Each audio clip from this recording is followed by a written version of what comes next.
பாலு மகேந்திரா இயக்கத்தில் 1983 கமல் ஸ்ரீதேவி இணைந்து நடித்த சூப்பர் ஹிட் படம் 3ஆம் பிறை.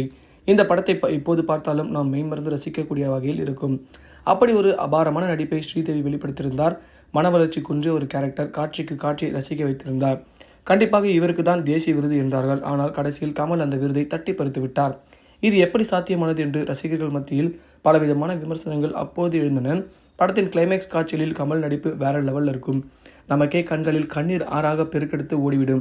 அப்படி ஒரு தத்ரூபமான நடிப்பை வெளிப்படுத்தியிருந்தார். மற்ற காட்சிகளில் சாதாரணமாக ஸ்ரீதேவியின் பாதுகாவலராகவே நடித்திருந்தார்.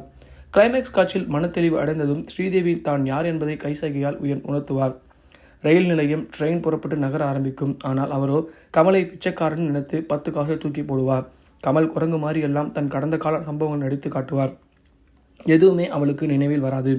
இது ஒரு புறம் இருந்தாலும் உண்மையாகவே ஸ்ரீதேவிக்கு விருது கொடுக்கப்படாததற்கு என்ன காரணம் என்ற தகவல் இப்போது